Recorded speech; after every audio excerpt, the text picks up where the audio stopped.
Yo, welcome to Roadmap to Understanding the Women of My Life. I don't know if I can really adequately describe the influence women have been in my life, my entire life, and continue to be. I wrote a 5-part series on it that I posted on LinkedIn, uh, and I wanted to give a brief overview of some of these amazing human beings that I've been blessed enough to have in my life. At every point, every time in my life, there's always been this group of women, and even now, a friend of mine who is happily married referred to them as a harem, which had us both laughing.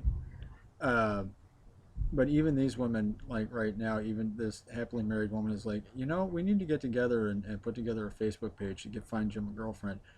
That is what I inspire in other women to say about me. So and this all goes back to when I was in junior high and high school, and there were these the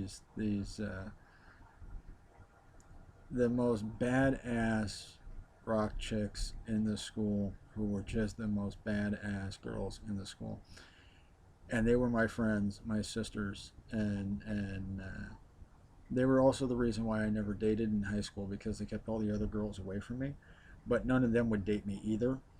So I didn't date in high school or junior high because of this. But it was Sammy and Margaret and Joey and Stacy, and at one point in high school there was Corky, who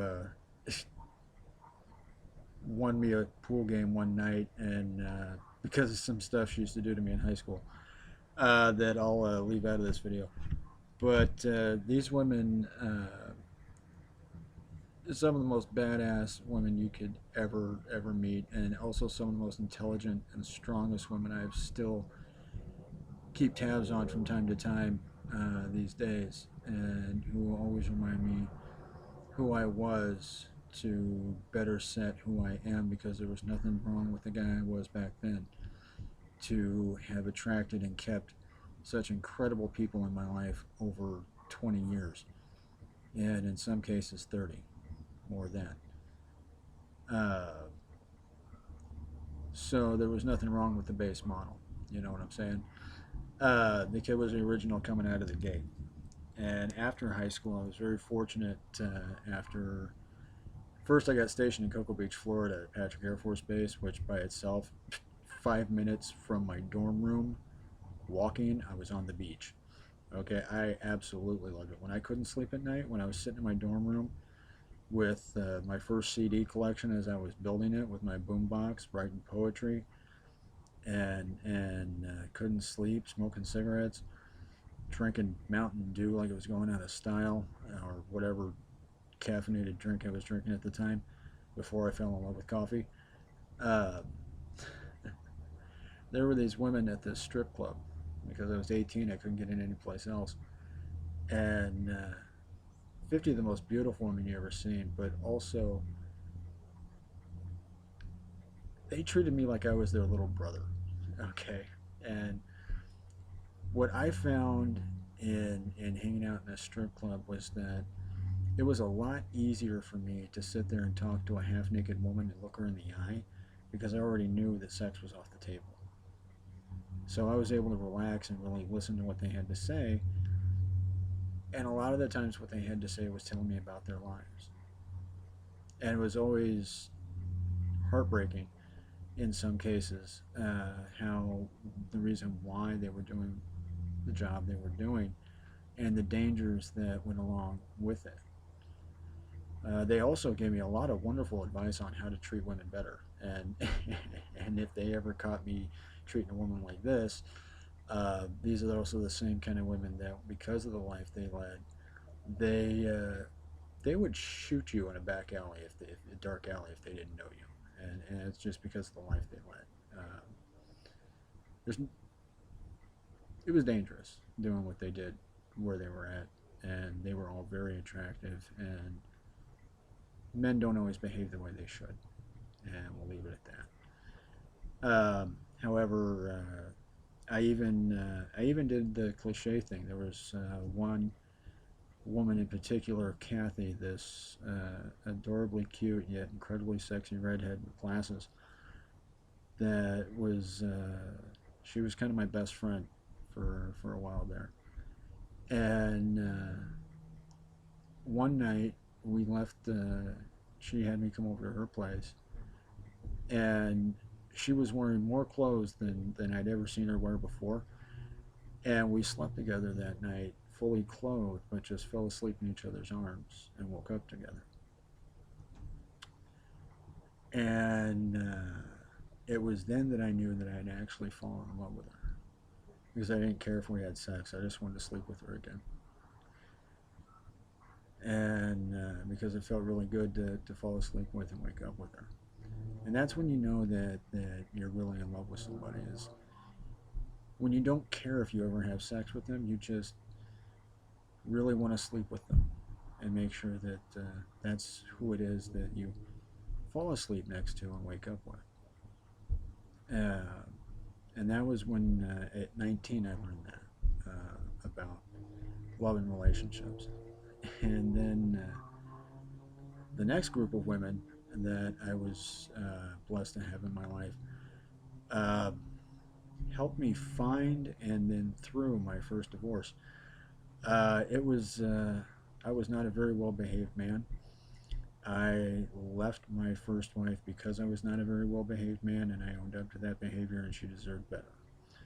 She was a very wonderful woman, good wife, and she deserved better than what she got from me. And I was very happy to find out that she is happily married these days with kids, and I wish her nothing but the best. And it's totally cool. She never wants to hear from me ever again. I get it. I wouldn't either after what I put her through. But I have grown and changed, and I don't do those things anymore. And a lot of it had to do with the fact that I was a raging alcoholic at the time, and nobody was telling me that I wasn't. Uh, Nobody. Everybody actually encouraged the behavior because I was also very entertaining in those moments. So, but it's why I don't drink anymore. If I do, it's a drink at home. And if anything, it's three coffee drinks one night, maybe every month and a half or whenever.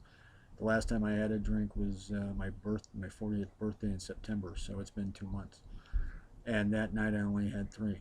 And the reason I am honest and public about it is because I call myself a recovered alcoholic because I can choose when and how much I'm going to drink. And I no longer drink to the point of intoxication or drink to escape anything. The only reason I drank the last time I drank is because it was my 40th birthday. And I figured, you know what? Why not? If I'm gonna allow myself the indulgence, this is a good reason to do it. So sometimes a man knows when to do the wrong thing for the right reason. I had a good time that night, behaved myself pretty well. I did grandstand a little bit and had a waitress call me out on it and thanked her for it. So,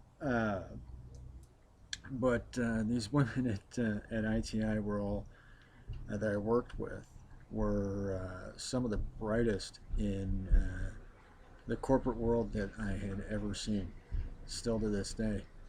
Uh, Amazing women working in an inbound call center where I was a manager managing 350 phone reps and 12 supervisors at age 23.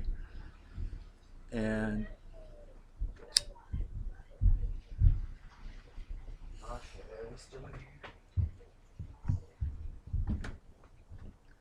I just had to walk by with my nephew there.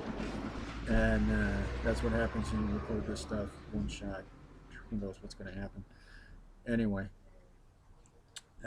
after that, I ended up moving back here to Chico from Oklahoma. Oh, yeah, my unit closed in Florida, and I got shipped to Oklahoma. And I'd asked Kathy to go with me, did that cliche thing. And after I got out of the military, is when there's a lot to my life. Holy shit. I'm leaving out huge chunks of stuff, people. That's what I'm trying to condense down here for you, is what I'm trying to say. And I'm realizing that as I'm telling the story. But I want to get to the next group of women at United Healthcare. And when I was in my mid to late 20s. And again, some of the most professional and brightest women I've ever had the fortune, the great fortune to have in my life. Some great friends. One I'm hoping to catch up with here pretty soon. Uh, who became the bartender that the barfly had the cliche, "Oh, sweetheart, don't you know I actually really love you?" And she said no. Uh, you see the running theme in my life. Uh, anyway, I have to laugh at it, so I'm hoping you guys are too. It's hard for me not to laugh at myself when I look at these things because if I look at it as if it's somebody else, it makes me laugh. My life's entertaining to look at in reverse, which why I'm glad I led it the way I did with total reckless abandon. I don't recommend it based on some of the ways that I've injured myself over the years and things I've had to recover from. However, enjoy the entertainment that the disaster that's been my life one after another has been for me, and continues to be as I look back.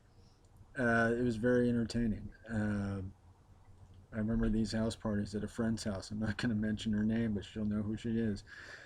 And there was this famous window, and she had a daughter, three of them actually, and me and this buddy of mine. God, this is the first night we were hanging out with them and partying, and he was drinking tequila like it was going out of style with this one cat on the back porch, while her youngest daughter, who I knew her age, but the my friend drinking the tequila did not. And they were flirting back and forth, and I'm standing back watching it, laughing my ass off on the inside because I know how old this girl is.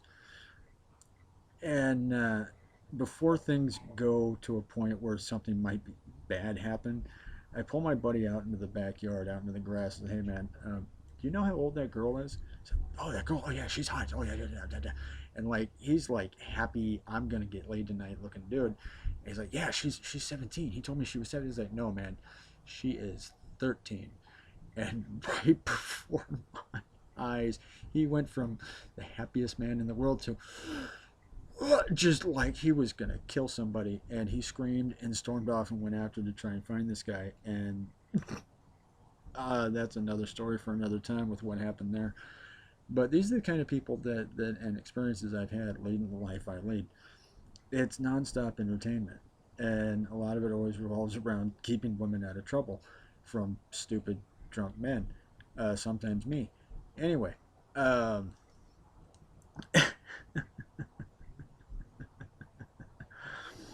there is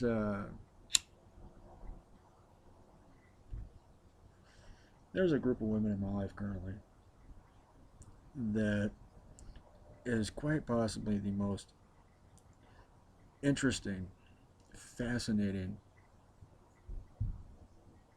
incredible group of women I have ever met in my life. Some of the women that have chosen to become active members in my discussion group on LinkedIn, Freethinkers Corner, are some of the finest minds I've ever seen in this world. And I'm really happy to see who has shown up to participate in this little experiment of mine with my own group on LinkedIn, leading the discussion and seeing who comes to the table and what comes out. Uh, I have been pleasantly surprised with the participation I've gotten and who's shown up and what it is they have to say. And if you get the chance, go on LinkedIn and check out Free Thinkers Corner and come be a part of the discussion. Uh, it's uh, it's my it, it it's my hobby is what it is, and it's how I relax is these discussions. because it helps me think and focus. As you can see, I have trouble with focus as we're 15 minutes into this, and I don't care, because this is what it's like to hang out with me, is you just watch me bounce from thing to thing and try and keep it focused and guided. And you see how much trouble I have doing that. It's why I always say that I need an audience, because I need somebody to keep me focused, because on my own, you see me just getting lost over here in the memories of my life and playing connect the dots and showing you just how abstract my mind really is. So I hope you guys have enjoyed this. This last group of women, as well, these gifted women that have been in my life for over a year now, in this group that I'm also one of the admins in. Every single one of them, just amazing in their own way, and I could never say enough good things about them. And I love every single one of them. I do. They are so awesome, all of them. And I look forward to seeing what happens with a project that I'm thinking about putting together here, that I'm not going to talk about on this video, but I'm going to talk about with them this week to see who's interested in being a part of my next crazy idea. Anyway, I want you guys to take 5 minutes. Let's take 5 minutes, since I'm taking 20, and look back at the groups of people that you've had in your life at different times.